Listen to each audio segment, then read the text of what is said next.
Welcome to the webinar organized by the World Tour Association with the topic Racing Integrity and Betting Monitoring Systems. So monitoring of horse race betting is quite different from other sports. Although many operators are committed to analyze typical betting patterns, it can be done in different ways, human analysis and/or automated systems. On this topic, EPMA started with it, I think the Asian Federation as well. And now WOTA is working on this topic as well. But yes, it's taking more than 10 years now. And the integrity of racing, and in particular, the protection of racing's vital betting revenue has been a concern since the advent of horse race betting. And the advances in technology, including the use of AI to assist in the preparation of bets, are constantly posing new challenges for the tote operators in the racing industry. In my history, so attempts have also been made in the German market, albeit in the past to where pool odds were used to manipulate bookmaker odds through targeted betting. And however, this could be prevented by limiting the stake amount in point of sales. In online business, even the state requires providers to use software-supported systems that recognize suspicious bets, if possible.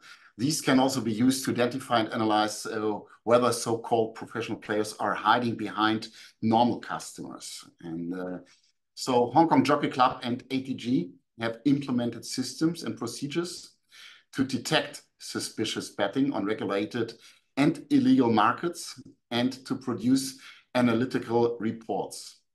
These reports have been used as evidence in betting and corruption cases and are a tool for better communication with the government and our regulators.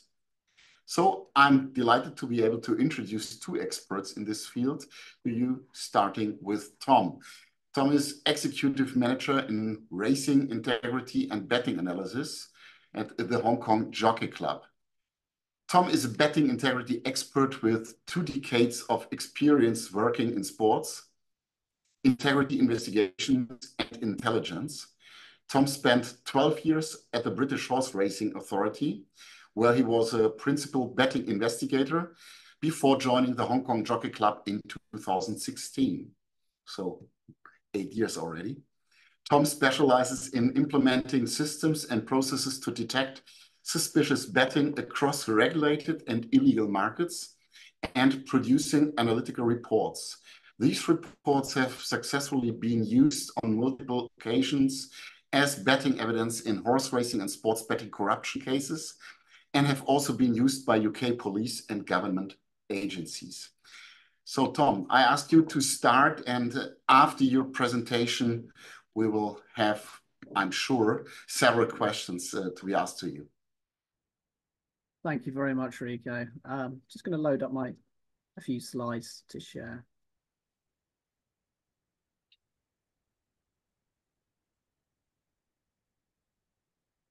Okay. Thank you, Rico. Thank you for the introduction, and looking forward to this webinar today. Just want to give everyone a bit of background in terms of betting integrity. Why, first of all, why is bet monitoring important for horse racing? What is bet monitoring? How can it be effective, and potentially how we can improve it? So I've got a few slides, and as Rico says, we can answer some questions afterwards. So the betting integrity problem. What is the problem? A jockey gives the horse a poor ride and it finishes on place. A footballer gets sent off for verbally abusing a referee. The question is, are these two incidents a genuine part of a match, or are they predetermined to ensure bets placed on those events or on that the match are successful or provide profitable trading strategies? That's a threat to racing. That's a threat to sports. And it's a real betting corruption threat, which has gone on for as long as horse racing has existed and continues to be a growing threat as the size of the betting markets grow. But this threat is particularly severe on the illegal betting market. Why so? Because of the lack of KYC on the illegal betting market. As you probably comes as no surprise that there is far less stringent KYC procedures when it comes to betting through large illegal operators. The agent network structure of some of these websites, some of these operators, the actual operator at the top doesn't always or frequently does not know who is the customer at the bottom, when in between they'll have numerous betting agents serving customers of different levels.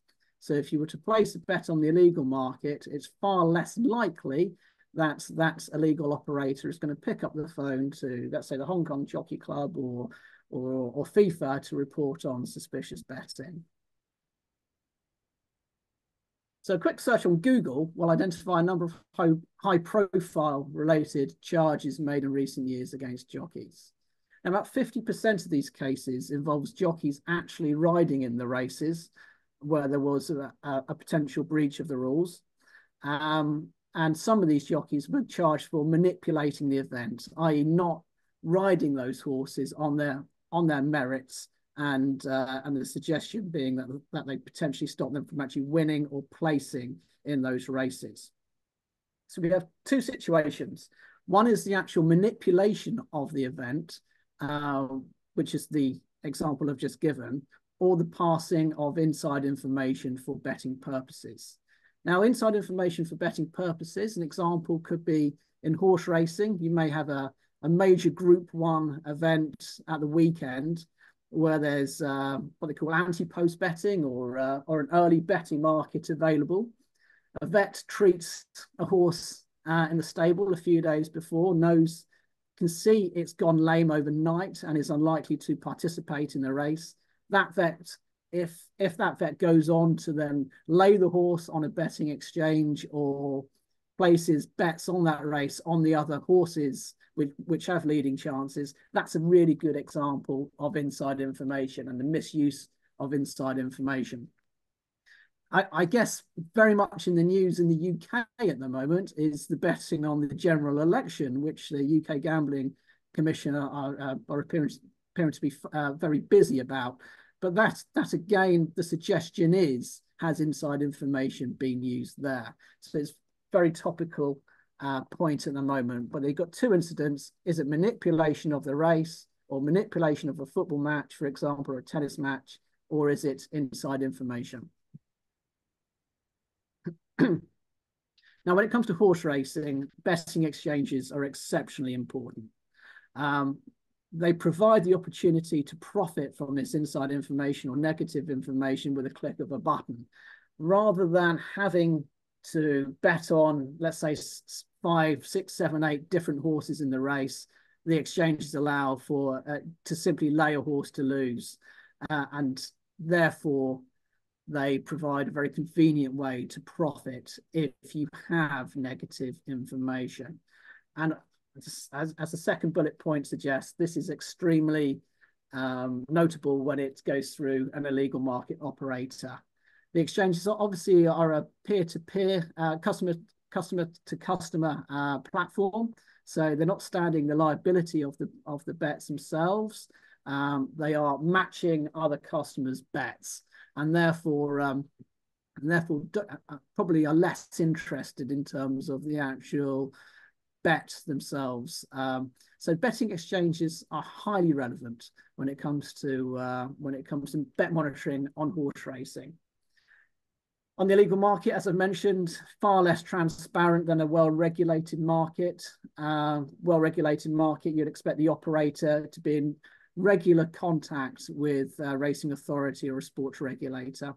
But this basically answers the question of the final bullet point. If a jockey was to establish a corrupt relationship with a gambler and conspire to prevent a horse from winning a race, lay bets could be placed with the legal market operator in the confidence that it's not going to be shared with the racing authority or regulator. So it makes the illegal market is far more appealing when it comes to race fixing or match fixing or misusing inside information. So the threat of betting exchanges on horse racing, and the example I've given here in the screenshots is a screenshot taken of CityBet. This was taken at Happy Valley, so Hong Kong Jockey Club race meeting probably a couple of weeks ago, looking at race 4, horse number 3. And what we've got here is just to really show you the size of the market when it comes to Hong Kong racing on CityBet. You've got here the bottom row shows 999,000. That's local currency lay offer in the win market on horse number 3. The liability on that individual bet, which is believed to be placed by a single source, would be about $600,000 in the win market. So pretty significant in size. And the row above it would show the each way bet as well. These are lay offers. These are customers going onto the CityBet betting exchange, wanting to bet on horses to lose, and they're offering the maximum rebate of 22%. Now, the challenge for betting analysts is to really assess, are these bets placed on potential inside information? Are they part of are they possibly involved with betting corruption, or are they simply price related betting opportunities? Because what we have in Hong Kong racing and global racing, global sports, you have very large betting syndicates who act in the same way as, I guess, financial institutions treat the global stock markets. They buy when the odds are too big, and they sell or they lay when the odds are too short. And as betting analysts, that's one of the challenges that we face on a race by race basis, is to assess whether we believe these lay bets are price related or there might be something a little bit more suspicious to them. So this size of lay offer is pretty standard when it comes to Hong Kong racing. This is what we're dealing with when we're looking at an illegal market, and it's a common size. But it's not just the betting exchanges that we need to be aware of. There are other high risk markets out there. Fixed odds betting, for example, you'll see if there's information about the favourite or a fancied horse not being fancied, or is being passed from a trainer or a vet or whoever, there's opportunities to then back the second and third favourite. But high risk markets will be match bet markets on horse racing. So you've got one horse to finish in front of another horse. That's horse A to finish in front of horse B, and they're just two horses in a race which could be about 14 runners. And if horse A finishes 11th and it beats horse B, which finishes 13th, that's a successful bet, and that would generally be quite a high risk market being offered on racing globally. It's not a particularly attractive market for a betting analyst. Other options, you've got spread betting in the UK, for example, where you can profit from a poor performance of a horse. If a horse finishes outside the first 3 or 4 places, you can sell that on the spread. And where there's a betting market, there's obviously opportunity to maximize money if you've got if you want to act on inside information. So we have to be very aware of the different types of market and ensure that they form part of our bet monitoring.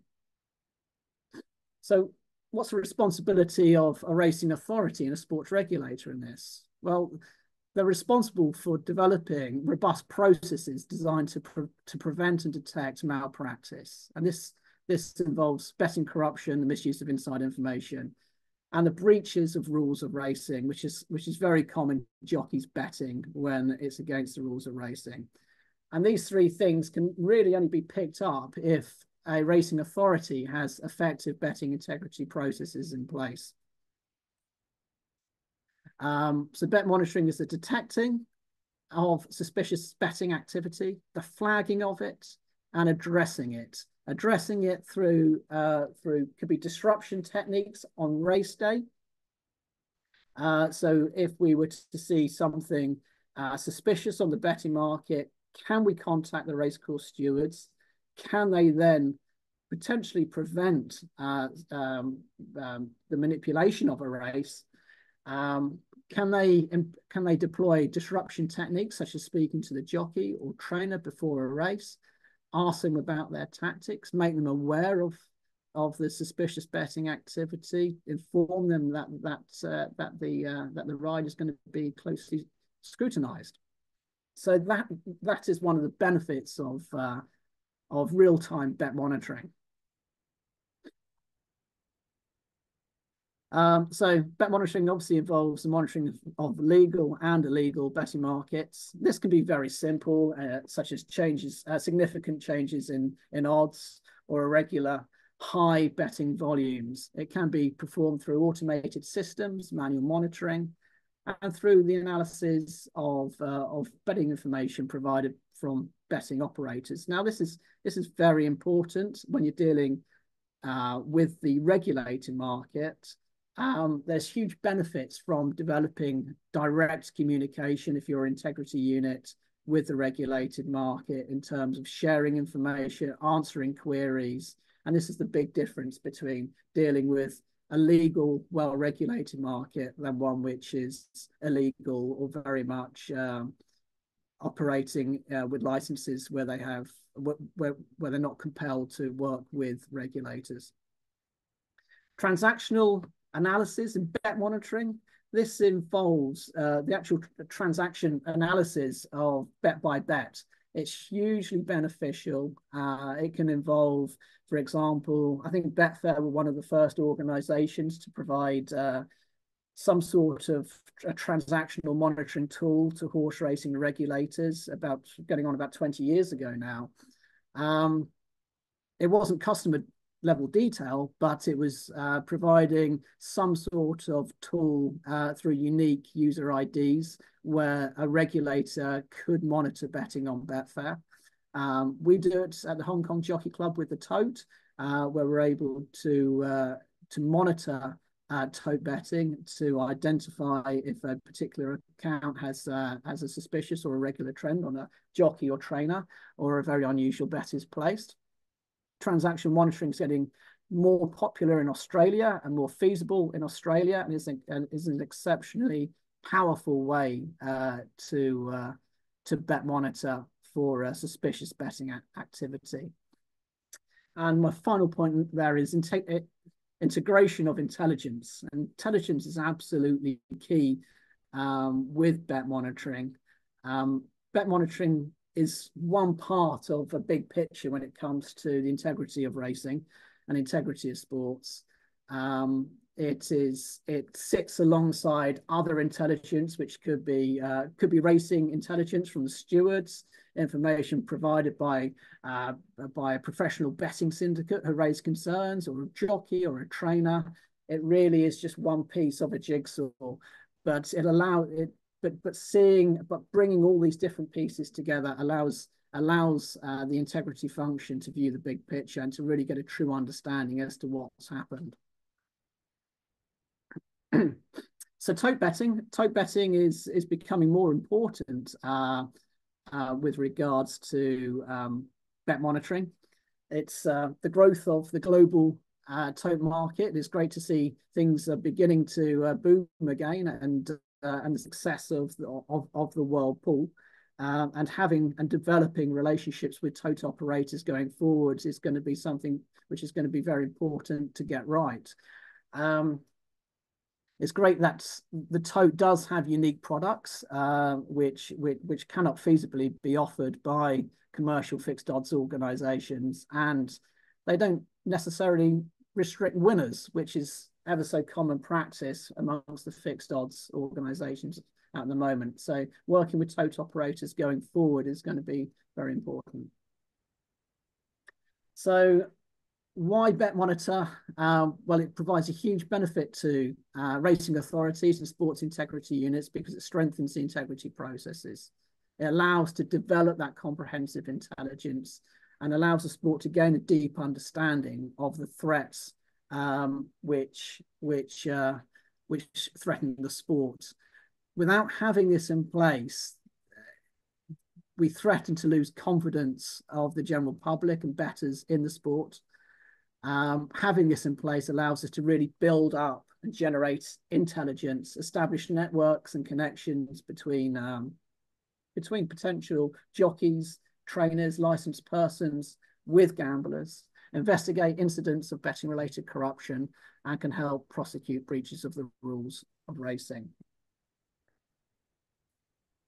By not having it and simply outsourcing it, which some sports currently do, it almost as a tick box exercise. They're missing out on this intelligence and really having a deep understanding of the betting integrity threats to their sport, and having a true understanding.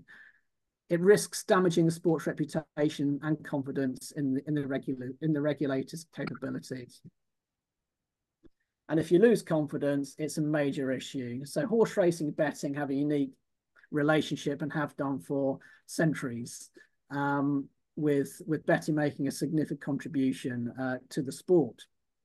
If confidence in betting is undermined, it's going to undermine it's going to cause problems with that relationship. As in, if people do not trust what they're seeing, people are going to stop betting. And that's going to make the industry non-sustainable. So confidence in horse races is absolutely essential. What does a modern day bet monitoring unit look like?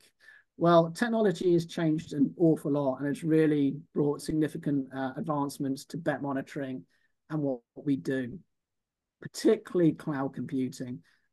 Cloud computing and user-friendly programming languages have allowed integrity teams to develop monitoring models, which would simply be very expensive in the past and require quite substantial IT costs. They're now quick to develop and can be highly effective.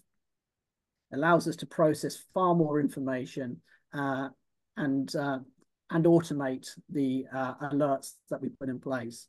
So it allows an effective balance between those automated alerts and the manual assessment made by betting analysts. And it's about really striking the right balance between that. But it certainly has, over the last maybe 5-6 years in particular, significantly enhanced the ability to detect and address suspicious betting effectively. I think AI will play a role in the future, but I don't think it's playing so much of a role now. Machine learning is to a degree, but cloud computing has been a game changer.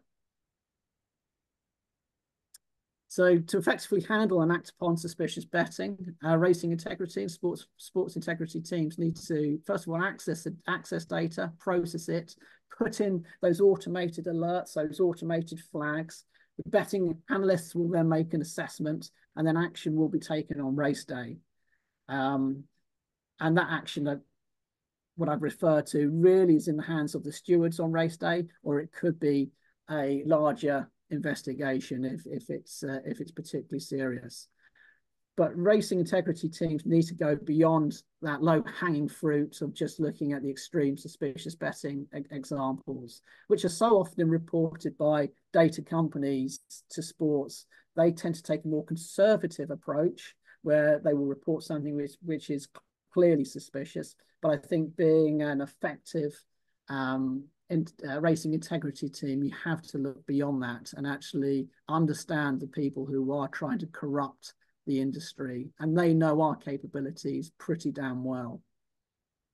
So this is where intelligence becomes also important. Betting analysts working alongside intelligence teams to create that whole picture and understanding as to what are the threats, what is going on, putting those networks in place, and maximizing the sources of information.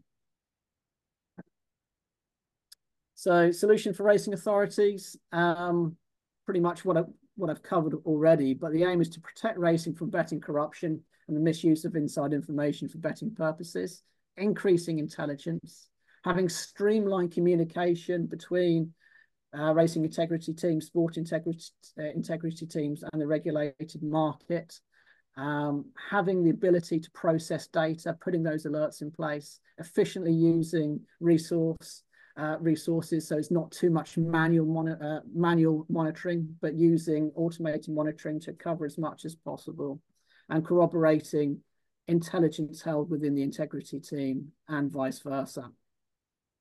But all this also allows for intelligence-led monitoring, such as if you were to get a report on a specific stable or jockey, you can then focus your bet monitoring on that too. So that, again, working very closely with other intelligence received by the integrity team.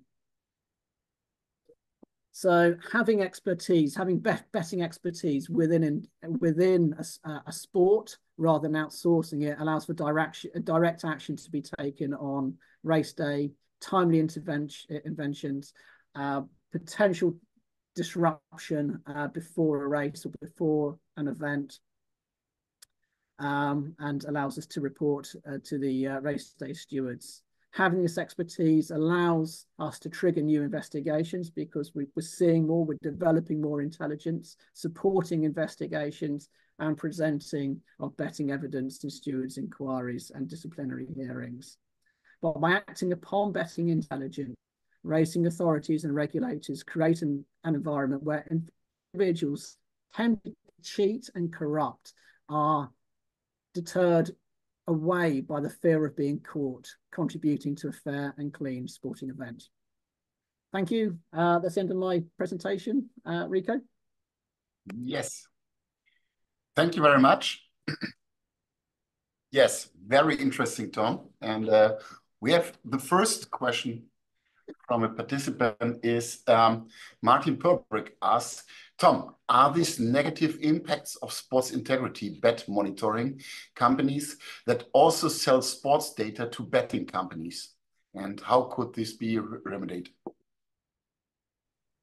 Yeah, I think that is a very topical issue where basically some data companies in the past have in fact contributed to the illegal betting market because they've maximized income for themselves and potentially for the sport. So I think being aware of the of how these data companies can work and ensuring that, I think it's down to the sport and the racing authorities to put that right agreement in place. Because ideally, if a sport or racing is selling data, first of all, you want to have some sort of control over that data to ensure that the illegal market operators are not benefiting or growing because of it, but also having that reporting structure in place as well. So if something suspicious happens on those sports books, that they have that reporting channel and that reporting obligation to report the suspicious betting to the racing authority or sports integrity unit. Thank you. So until additional questions are coming, one very interesting for me as a smaller operator, how many people are involved in betting monitoring in the Hong Kong Jockey Club? So it's a good question. So I guess you'd expect a lot more. We're actually currently on horse racing, a team of 2, which is soon to be 3 because we're branching out in terms of the other analytics that we're doing. But what we put in place here is very much a streamlined model where we are automating what we do as much as possible. Then we are working on race days to have that manual assessment. So I think we've probably got a nice balance at the moment, but we couldn't have done this 10, 15 years ago. When I guess when I started my career in this in 2004 at British Horse Racing, it was a case of very much manual monitoring, writing down prices, looking at the direction of the market and relying heavily on what we were told by betting operators. So I think things have changed. Technology certainly helps and will continue to help, but we need to keep up with it. While the professional gamblers, the syndicates, and others who are betting are maximizing the use of machine learning, I think that's an opportunity for us to do so too. Okay, so the cost could be reduced due to using tools and not so many people working on this anymore. I think so, Rico, and I think, as I mentioned in the slides, the real power of cloud computing and how it's been made far more accessible through programming languages such as R and Python. I say to the regular person, but there are so many young data scientists out there who can really transform what we do and make it more effective. Do you communicate with other tote betting operators on a regular basis, or only in case of trouble? So trouble, what you mentioned, the big cases. Yeah, I think that's a good question, and I think in the ideal integrity team, when they're dealing with a well-regulated market, speaking with commercial operators, tote operators, all licensed operators is an absolute must, and having the right point of contacts in place. I think going forward with the tote, as it's becoming more and more significant globally, and those relationships should develop, and it's important. It's an ever-changing environment, and it's important that the new companies, the channels which are involved, have that reporting structure in place. So yes, we do deal with them. We have I have a quite specific channel who I go through, but it's one which should always be reviewed and improved, I think, as things change. But I think an ideal integrity team should maximize what they can get from the regulating market. And it's not just asking for data unnecessary. It's not a fishing exercise. It's specific inquiries about irregular betting activity. Okay. So you already answered my last question about specific procedure for whirlpool bets. Yes, this is what you mentioned. The bigger the pools are, and the bigger the market is. And I think ITSP betting, of course, is not so easy to do it on your own. It's for this, you need the help of your partners or the support. Absolutely. Yeah, you're quite right, Rico. Okay. So, Tom, thank you very much. Works fine with the timing. So, Tobias, I invite you to be the next panelist. Tobias works as Chief Analytics Officer at ATG and has been with the company for a little more than 10 years. At the department, they deal with both customer analytics and market research. And in this case, they have looked for more specifically at the unlicensed side of the market. Yes, interesting for everybody. So, yes, Tobias, thank you very much for doing the next presentation. Thank you very much indeed, Rico, and of course a pleasure to be here at VOTA to speak to you. Thank you for a very inspiring material, Tom, as well, and it relates well to the work that we do at ATG to develop monitoring tools also within horse betting and monitoring systems to identify mathematical betting and robot betting within our multi-race pools, which we have launched and are still trimming and probably will do forever. But very important issue and topic, and interesting to hear.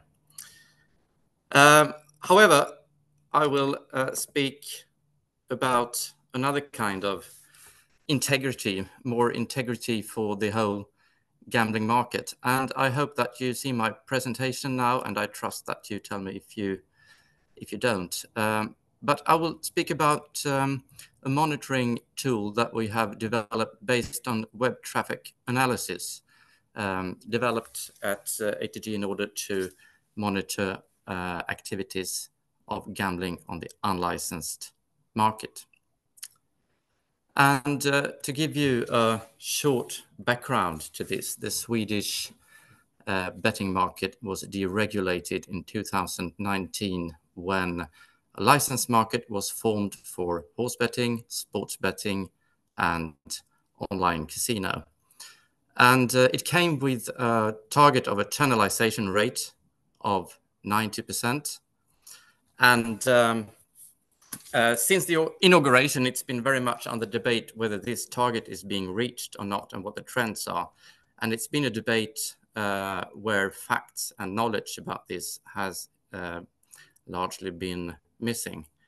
So we decided at ITG to make an effort to develop a tracking tool in order to monitor what is happening on the unlicensed market. And what you see here is the pretext of a quarterly press release that we send out with updated figures from betting on the unlicensed market, which has been received very well and given us an opportunity to bring new attention regularly to this very important issue.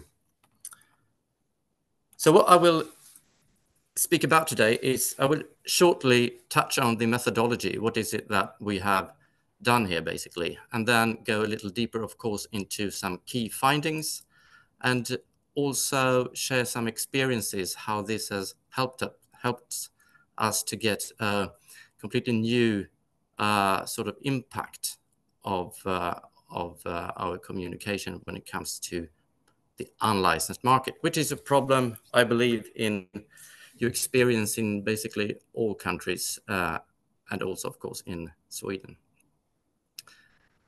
So let's go into what web traffic analysis is and explain it as a method. Well, it is what it sounds like. It's about estimating web traffic volumes, primarily to unlicensed websites, but also to licensed websites in order to get a relation between the two. And web traffic volumes to other sites than your own are, of course, unknown, but there are third-party tools and services that model traffic on the internet and can estimate web traffic volumes to any website. And I will return shortly a little bit to this data. But also channelization is what everybody talks about. So by adding some data sources and knowledge, we also make an effort to estimate channelization in terms of revenue. And also by combining this data from web traffic analysis and channelization with other insights and other research made on this topic, it's been possible to enrich the analysis and highlight also some of the drivers behind the trends that we see. So what are the advantages of this method compared to alternative methods, or more traditional methods such as surveys or desk reports? Well, it makes it possible to monitor this over time and come with updated figures regularly, as I mentioned in the beginning here, but also add back data. So we have added trends and data from 2019 up till today, 2019, the inauguration date of the licensed market. And it also allows for granularity of information down to specific websites, which also makes it possible to start researching these sites. What do they offer? When did they occur in point of time? Are they groups? Are they grouping together? What are the owners? And so forth. And it is a cost-effective and realistic method to do continuously, as opposed to traditional methods, which are typically one-offs of survey projects and often quite costly. But when data that you are not fully in control of yourself, it's of course of highest concern to validate this, to ensure that it tells you what you actually want it to tell you. And we put a lot of effort into this in the beginning of this project to validate this estimated traffic of our own websites we compared to known quantities.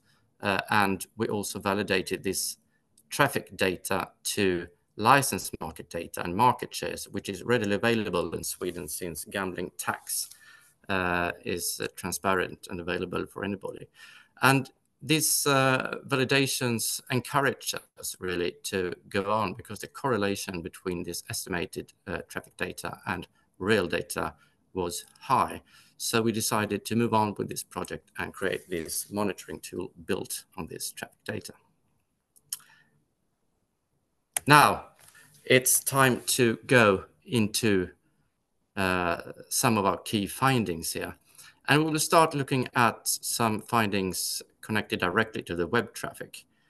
And the trends and the data that we see there can be enriched by adding other research that can explain these trends and drivers behind it. And we will look into that too. And then third, look into channelization by adding other data sources and making a couple of key assumptions. But let's start with the web traffic data. And this is what we found when we collected this information from 2019 and up till today. And what we see here is the share of visits to unlicensed sites, share of total visits on the gambling market, unlicensed sites and licensed sites together. And the first we can see is an increasing trend of unlicensed gambling visits to unlicensed sites, and a quite strong trend as well. You can see by the end of this time series, in the first quarter of 2024, that the share of visits is estimated to 3.3%. May sound like a relatively modest figure, but of course, this is not to be confused with channelization or share of money, and I will return to that a little later. But there are more things to discover in this trend that are very interesting. We can see here that something seemed to have been sparked by the end of 2020 during the COVID period. And it coincides with the temporary COVID online gambling restriction that was implemented in Sweden in the second half of 2020. This restriction came with reduced deposit limits and with bonus limitations. And apparently, the unlicensed market, or actors on the unlicensed market, realized that this made customers come to them rather than to stay within the licensed market. We could see immediately that customers started to move around, open new accounts within the licensed market.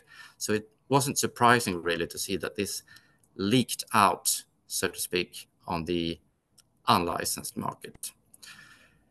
So the message here, of course, to lawmaking politicians is that when you put restrictions on the licensed market, there must be a consequence analysis made. What will happen when you do this? Because these were, of course, undesired effects that nobody really wanted to see. So this was something about the trends and the trend of unlicensed gambling that we see. I was talking in the beginning here about granularity, and that's a benefit that you get by doing this web analysis monitoring as well. And these are the top 20 most visited unlicensed websites in the first quarter of 2024. And since we now know specifically what sites they are, we can start looking into who are running them, who are the operator. And we can see that some of the sites belong together and they address the Swedish market in a very orchestrated way. And we can also go into these specific websites and find out what are they offering, what are their success factors, so to speak, to address the Swedish market. And we found that 18 out of these 20 sites offer basically the same games from leading suppliers as on the license market, which we of course find totally unacceptable, that suppliers granted licenses to address the Swedish licensed market also supply the same products to websites on the unlicensed market addressing Swedes. Second, we also found that 7 out of 20 unlicensed sites offer direct deposits and withdrawals from Swedish bank accounts with Swedish Bank ID, which is Swedish electronic identification system available only for Swedes, which is a blatant way of addressing the Swedish market, of course.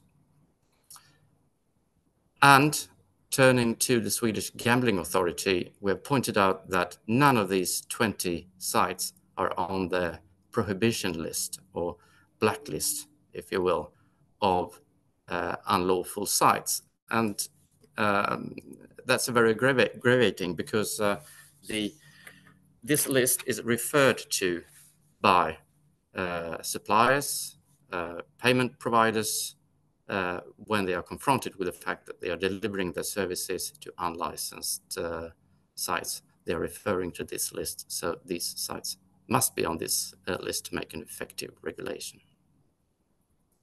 All right, that was a little about the trends and about the sites and what they offer, products that customers desire, obviously, and safe deposits and withdrawals to a great extent. But what are then the drivers behind it? Why are customers turning to unlicensed sites in the first place to find basically the same offering that you can find on the licensed market?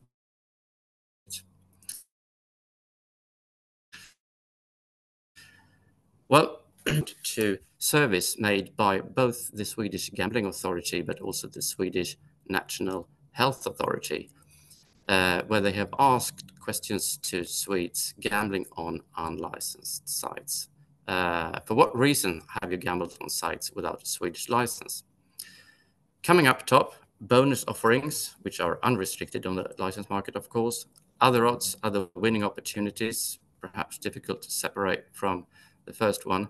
But I should say that the most disturbing one here is the last one, that 38% of all Swedes gambling on unlicensed sites say that they do that because they have excluded themselves on the national self-exclusion tool, Spelpaus. And Spelpaus means that you are excluded from all gambling in Sweden on the licensed markets. But these unlicensed sites are, of course, not included in here, and they market themselves very cynically and directly to people being excluded on Spelpaus, telling that here you can gamble again despite being excluded on Spelpaus. And this leads to the conclusion, when you look at what is happening in the trends of the unlicensed market today, that excluding yourself today in Sweden through exclusion tool Spelpaus could rather put you at high risk than safety as it is today. What we see here down on the left-hand side is the cumulative number of Swedes being excluded on Spelpaus up till September 2023. And what you see down to the right is the same graph as we looked at earlier. And it's, of course, not the only explanation, but it is impossible to turn a blind eye to the correlation between these two graphs. And Spelpaus today is effectively working as a recruitment base for unlicensed site marketing themselves, very cynically to these people.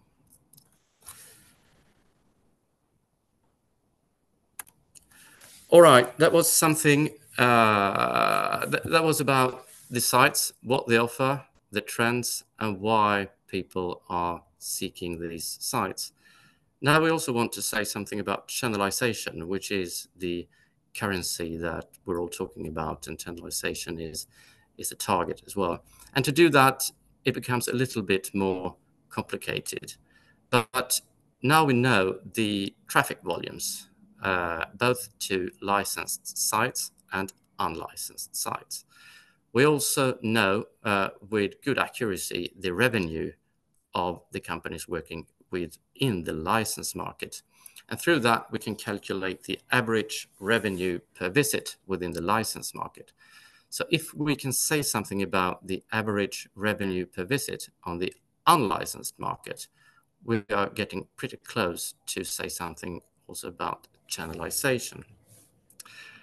And to do this, we have looked at many different perspectives, and I have highlighted two of them here. Average revenue per visit on the unlicensed market compared to that on the licensed market. What can we say? Well, we know that the customer groups turning to the unlicensed market from what we just saw is fundamentally different from the average gambler on the licensed market. They consist of, to a high degree then, self-excluded customers and bonus hunters. And from surveys made by Swedish National Health Agency again, it's indicated that any problem gambler spend approximately 10 times as much money on gambling as an average player, which is one indicator that the average revenue per visit ought to be much higher on the unlicensed market than on the licensed market. Turning to a more informal source of information, as any operator, we get lists or ranking lists on how we are performing as an operator compared to other operators. And these lists are generally anonymized, but we have come across these lists and been surprised to see a few of these unlicensed sites on top 10 revenue lists, not to be seen on top 10 customer lists, of course, but top 10 revenue. And since we know what licensed companies on these lists, their revenue and their traffic, we can come to the conclusion that there are extreme cases here when unlicensed sites have an average revenue per visit that is 100 times higher than on the licensed market, and in other cases more 10 to 15 times higher. So we have chosen here to stick with a more conservative estimate of an average revenue per visit of unlicensed sites that is 10 to 20 times higher among unlicensed sites than licensed sites. So taking that average revenue per visit into the equation, it's possible to make an estimate about channelization. And it's illustrated here with the lower interval at the top, with the assumption of an average revenue per visit that is 10 times higher on the unlicensed market, and the lower graph 20 times higher. And you can see in the full black line here that it ends up with, in the first quarter of 2022, of a channelization rate of 68 to 81% in total, and definitely a decreasing level of channelization and much lower than the targeted one. We have also put effort to separate channelization on casino, sports, and also horse racing. And when we have scrutinized these sites and looked for horse betting, there is very little horse betting on these unlicensed sites turning to the Swedish market. So we have taken these way out here and estimated channelization of horse betting in Sweden to 100%. And I'm sure that can be very different in your countries, depending on the unlicensed market there. By far, the lowest channelization is found within casino. 57 to 72% is the estimate. And if this trend continues, we will find ourselves in a situation where casino probably has less than 50% within the licensed market. And also putting money to this adds to the problem. It's not only now a problem of problem gambling or public health. It also becomes a problem of missing out gambling tax, of course, but also money laundering and financing criminal activities, something that we, of course, point out to stakeholders and regulators of the license market. So to summarize the findings here, the web traffic analysis monitoring tool has been useful to monitor unlicensed gambling, and it has revealed a channelization below the targeted, and also a trend of increased unlicensed gambling in Sweden, which was new information, and also with very, very disturbing underlying drivers and consequences. And this message to all stakeholders of the licensed market has been a new way and given new possibilities to communicate. And of course, together with very strong external communication and very good public affairs management, this information and this monitoring tool has given new opportunities and brought new interest to the problem of the unlicensed market, and also show the urgency of doing something about it. So it has been a door opener to speak about this topic, and bringing new facts and new knowledge has also given the opportunity to get invitation to present these results to politicians and administration. And it's impossible to say whether this has had any specific effect, but we have of late seen change in political guidelines with more focus on the unlicensed market than before. And we also know for a fact that the Swedish Gambling Authority are now looking to set up their own monitoring tool of this kind. And we have also seen impact when it comes to specifically payment providers, that they have been forced basically to withdraw from the unlicensed market because it's been an impossible situation for investors and their sustainability ambitions to have them there, since we have debunked what is happening out there. The battle is not won by no means. There are new payment providers coming up, more shady ones, but we can only continue to shed light on this situation. And this quarterly press releases, a quarterly pulse of these renewals of figures has also given good coverage in leading media, since there is something new to talk about on a regular basis. And we also find that now financial institutions and game suppliers are held responsible and asked questions about this. And media are now describing this problem of the unlicensed market rather than referring to a gambling market problem. And it's been given an opportunity for ATG to take leadership here, to point at facts, point at the problem, point at the urgency and suggested solutions. And an example is the article below here, where the minister in charge is asked the difficult questions rather than the other way around.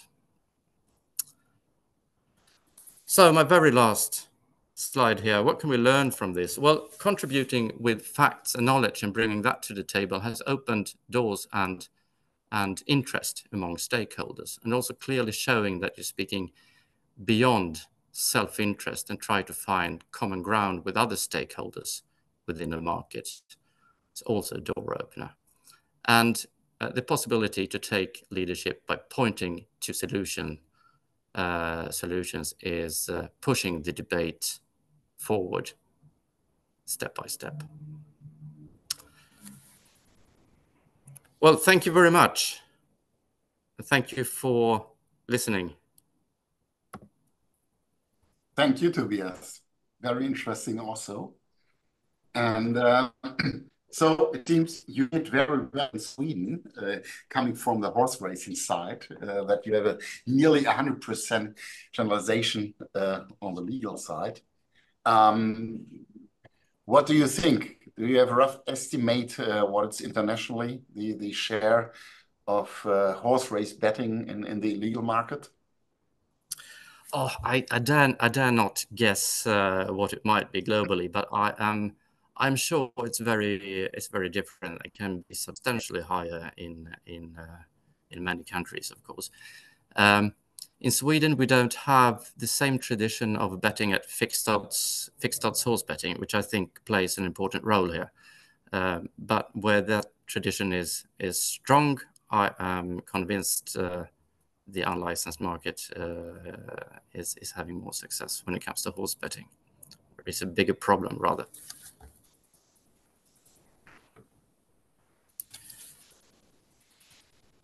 So what can VOTA do as a global organization? What do you think?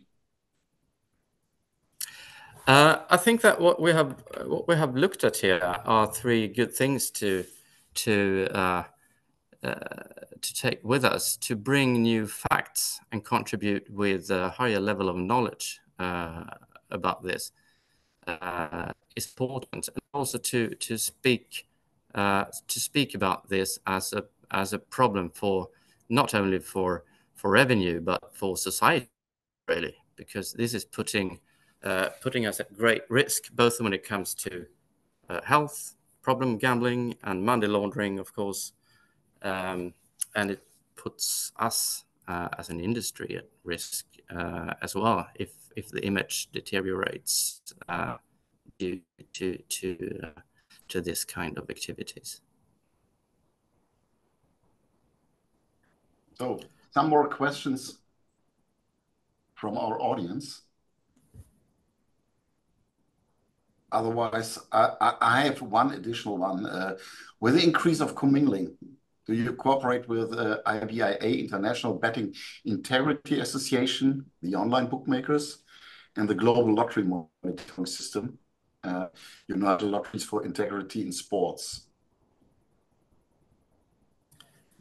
IBIA, yes, absolutely. Absolutely, yes. Okay, so I think same for you, Tom? Yes, and I think it's generally good practice to for integrity teams to be in communication with all the data monitoring companies, because it helps build up intelligence. A lot of those organisations do not currently monitor horse racing in particular, so probably a bit less relevant, a bit for horse racing, far more important for sport. May I just go back to one of your questions about the size of the illegal market on horse racing? Because Tobias is absolutely right. It does vary from jurisdiction to jurisdiction quite substantially.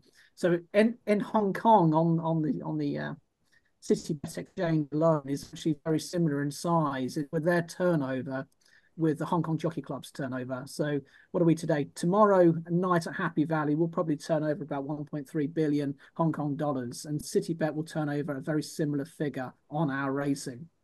So that is just one betting exchange will turn over something like that. And what we're seeing globally with horse racing is growth with the illegal betting market offering a widened horse racing product, and a good example, I guess, would be the UK, where you've got that greater regulation by the UK Gambling Commission putting in place and looking to put in place affordability checks, greater I